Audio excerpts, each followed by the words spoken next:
If you are still with me watching this video, then that means you have successfully watched the first video. Congratulations. And here we are about to start section 2 of chapter 2 to discuss uniform motion.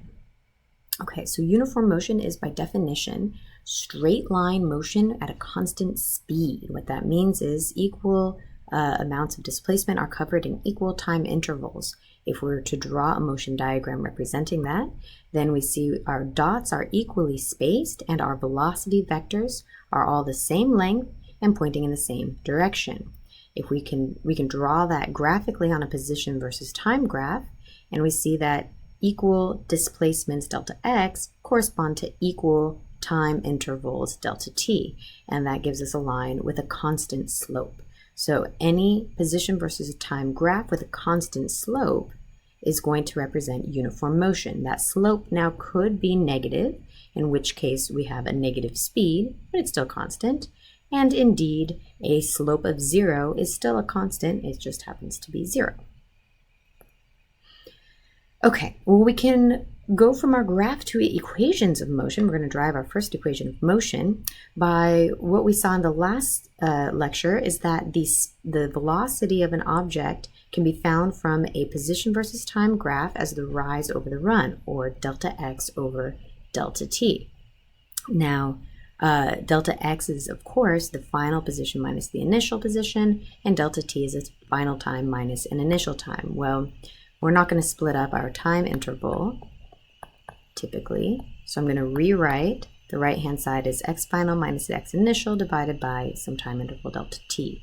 Now I'm going to multiply both sides. I'm going to ignore everything in here. I'm going to multiply both sides by delta t. So over here, the delta t's cancel. And I can add a plus x initial to both sides. And when I do that, right, it cancels on the right-hand side and moves over to the left-hand side. So plus x by plus x by. I don't encourage you to be quite so messy when you're doing this, but we see here on the left-hand side, we have x initial plus v sub x times delta t, we'll change the order, is equal to, and on the right-hand side, our minus x initial canceled with plus x initial, and we're just left with x final. If this is unclear to you, do it yourself on a little piece of paper, okay, and see that this is indeed the equation we get.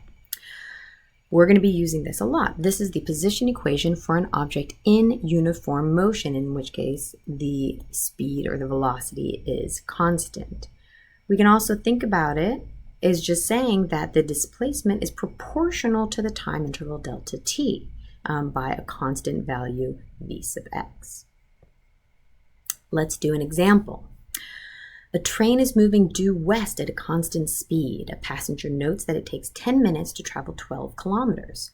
How long will it take the train to travel 60 kilometers? Well, if we realize that our displacement is just some constant of proportionality, constant value times delta t, then we can also say that some change in position or displacement in a 2 divided by some change in position or displacement 1 is equal to some time interval delta t2 divided by a different time interval delta t1. So in other words, how much the train travels in some time interval delta t2 corresponds to delta x2, and how much displacement the train traveled delta x1 corresponds to the amount of time delta t1, and the ratios of these two must be equal. Okay, so let's go back to the problem. What's my known information? I know that it takes 10 minutes to travel 12 kilometers. So I can say delta t1 is equal to 10 minutes, and delta x1, these two have to correspond, equals 12 kilometers. How long will it take? Okay, so I'm looking for a delta t, so it's a new delta t, so let's call it delta t2, the train to travel 60 kilometers. Well, these two correspond with each other, so that's 60 kilometers, delta x2. So I can plug all of these values into my equations here, and I see that delta x2 is 60 kilometers. divided by delta x1 is 12 kilometers, is equal to delta t2, is the one that I'm looking for, over delta t1 is 10 minutes. Notice my kilometers cancel. 60 divided by 12 is 5, multiplied by 10 minutes. 5 times 10 is 50 minutes, so I can say that delta t2 is equal to 50 minutes. Nice, simple way of solving this problem.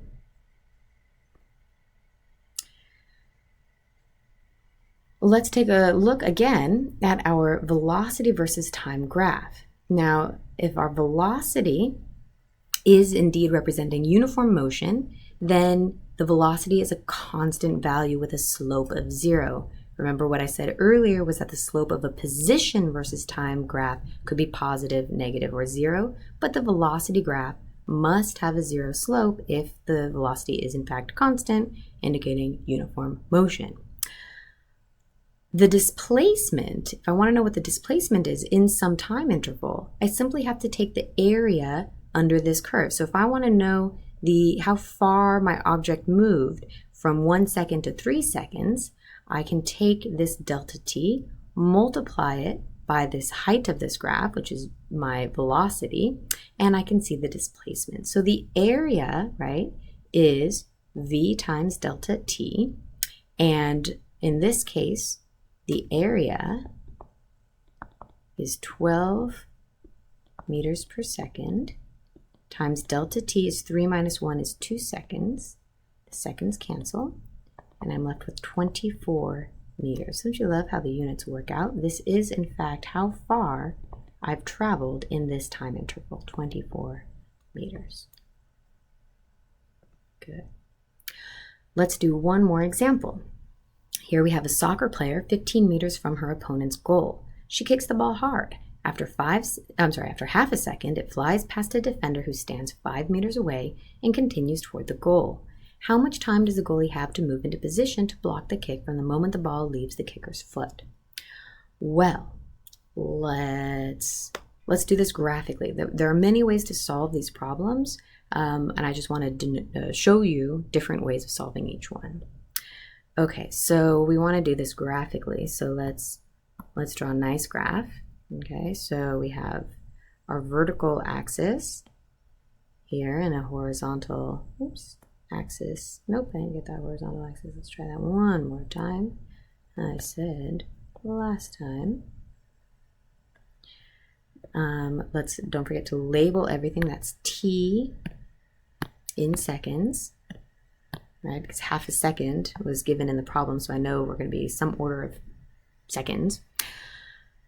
The velocity, I'm not sure, how big it's going to be offhand, but I can assume that we will be calculating in meters per second, SI units. Okay, so I've labeled my axes. Let's say, well, I know that my velocity is constant. So let's draw a horizontal line indicating a constant velocity. This is uniform motion. And I know that after half a second, so here this is half a second, so 0.5 done. And then let's draw a couple more tick marks. Oops, change my little marker. Half, 1, 1.5, 2, 2.5, so let's label one more half. That's this one, that's 1.5. Okay, so how fast is he going? I don't really know, but I know that after half a second, the ball travels, so after half a second, the ball travels 5 meters. So this area has to equal 5 meters. So the area of this is 5 meters. I know that this is equal to some unknown velocity v, right? The height times the base times my delta t, which in this case is half a second. So if I solve for my unknown v, divide both sides by delta t, and I see that v is equal to 5 meters divided by delta t, or 5 meters divided by half a second, That's 10 meters per second. If you didn't know how I did that, pause it. You get a calculator. Check it for yourself. Okay, so this velocity now I know is 10 meters per second. Let's delete that. Delete. Well, I'll just move it over there.